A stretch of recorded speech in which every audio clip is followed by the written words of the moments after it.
सबसे पहले मैं आपके प्रति आभार का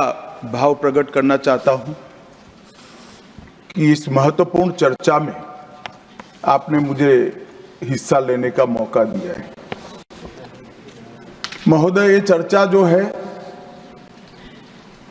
ये चर्चा एक और तो हमारे संविधान के कारण हमारा देश इतना कितना आगे बढ़ा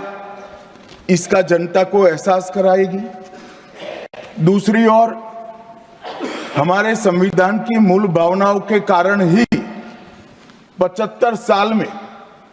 लोकतंत्र के मूल पाताल तक गहरे गए हैं, इसका भी एहसास होता है। और तीसरी ओर ये भी मालूम पड़ता है, जब संविधान की भावनाओं को दरकिनार कर कोई अपने लिए संविधान को तोड़ मरोड़ कर आगे चलने का प्रयास करता है तो किस प्रकार के अकस्मात और किस प्रकार की दुर्घटनाएं होती हैं। इस सभी दृष्टि से देखें तो संविधान की दोनों सदन में जो चर्चा हुई है वो चर्चा एक प्रकार से हमारे किशोरों के लिए, हमारी युवा पीढ़ी के लिए आने वाले दिनों में ये दोनों महान सदन में बैठकर देश का भविष्य का निर्णय करने वालों के लिए बहुत शिक्षणात्मक रहेगी, ऐसा मेरा मानना है। और देश की जनता के लिए भी क्षीण करने में बहुत मदद करेगी कि किस पार्टी ने आज जो 75 साल की मीमांसा होगी, इसमें स्पष्ट हो जाएगा किस पार्टी ने जब जब जनता ने शासन अपने वो पार्टी के हाथ में दिया, संविधान का सम्मान किया है या नहीं किया है। मान्यवर, बहुत लंबी आजादी की लड़ाई के बाद हम आजाद हुए। जब हम आजाद हुए तब दुनिया भर के कई राजनीतिक पंडितों ने कई आगाहियां की थी कि ये देश बिखर जाएगा, शायद बन ही नहीं पाएगा। कुछ लोगों ने ऐसी आगाही की थी कि यहां डेमोक्रेटिक वैल्यू प्रस्तापित हो ही नहीं पड़ सकते, एकता हो ही नहीं सकती और ये देश आर्थिक रूप से कभी भी आत्मनिर्भर नहीं हो पाएगा। और आज जब 75 साल के समय के बाद संविधान को स्वीकार करने के बाद पीछे मुड़कर देखते हैं तो सरदार पटेल का मैं धन्यवाद करना चाहता हूं कि सरदार साहब के अथक परिश्रम के कारण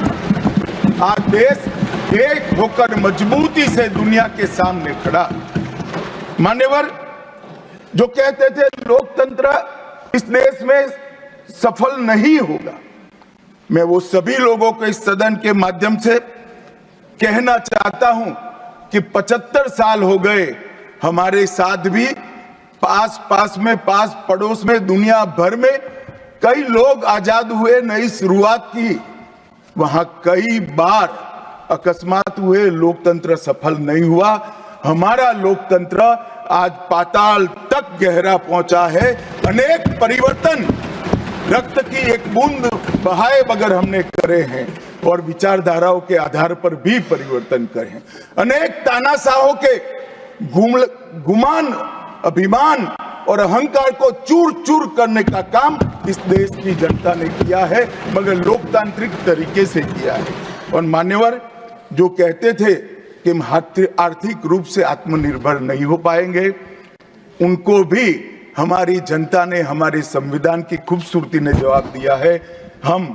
आज दुनिया का 5वां अर्थतंत्र बनकर सम्मान के साथ, और ब्रिटेन जिन्होंने सालों तक हम पर राज किया, और ये जो मैंने तीनों आगाही कही वहीं से पक्ष विपक्ष में से आई थी, आज ब्रिटेन भी अर्थतंत्र की तालिका में हमारे पीछे खड़ा है। मान्यवर, ये हम सब के लिए गौरव लेने का पल है, हम सब के लिए बोध लेने का भी पल है और हम सब के लिए संकल्प लेने का भी पल है। और ये सदन जो आपने लगभग 80 से ज्यादा सांसदों को मान्यवर बोलने का मौका दिया, 31 घंटे की चर्चा हुई और ये चर्चा में सभी भाव पक्ष या विपक्ष से कहीं न कहीं प्रकट हुए हैं। मान्यवर, आज मैं जब यहाँ आया हूं तब ये बात कहना चाहता हूं कि आज हम जिस मुकाम पर खड़े हैं उस मुकाम पर महर्षि अरविंद और स्वामी विवेकानंद की वो भविष्यवाणी सच होती दिखाई पड़ती है कि भारत माता अपने दैदीप्यमान ओजस्वी स्वरूप से जब खड़ी होगी तब दुनिया की आंखें चकाचौंध हो जाएगी और पूरी दुनिया वो रोशनी से भारत की ओर देखेगा। वो दिन सच होगा, इसके नजदीक काफी मजल हमने काट ली है। मान्यवर, हमारा संविधान सभा की रचना और संविधान की रचना की प्रक्रिया, ये तीनों एक प्रकार से समग्र विश्व के सभी संविधानों में अनूठे हैं, अलग प्रकार के रहे हैं। हमारे यहाँ दुनिया का सबसे ज्यादा विस्तृत लिखित संविधान चर्चा के सभी हमारे पारंपरिक लक्षणों को पार करते हुए हमने किया। इस संविधान सभा में 299 सदस्य रहे, 22 धर्म जाति समुदाय के सदस्य रहे, हर प्रिंसली स्टेट का प्रतिनिधित्व रहा, हर राज्य का प्रतिनिधित्व रहा। एक प्रकार से समावेशी प्रतिनिधित्व के साथ भारत का भविष्य तय करना, मतलब संविधान को रचने की हमारी प्रक्रिया आगे बढ़ी। 2 वर्ष 11 माह और 18 दिन तक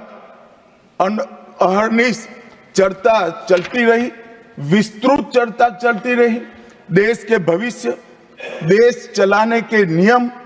और देश की परंपरा को समाहित करते हुए देश को आगे ले जाने का संकल्प इतनी विस्तृत चर्चा के बाद बना। 13 समितियों में कार्यविभाजन किया गया,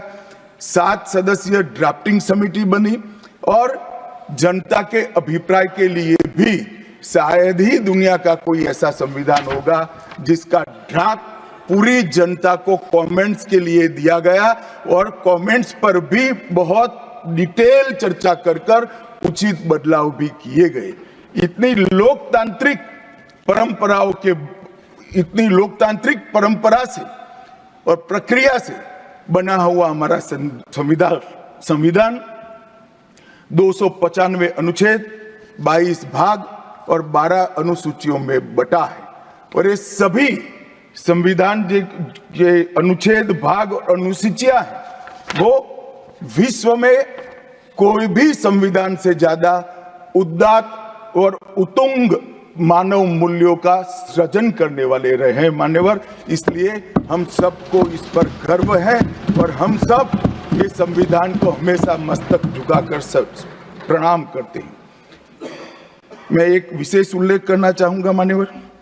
नंदलाल बोस जो गुरुवर टैगोर के अंतेवासी थे, बहुत बड़े कलाकार थे, इन्होंने 4 वर्ष का समय लेकर संविधान को सजाने का काम किया और उन्होंने जो संविधान लिखा गया था इसके अनुरूप घटनाओं को संविधान के अंदर उकेरने का भी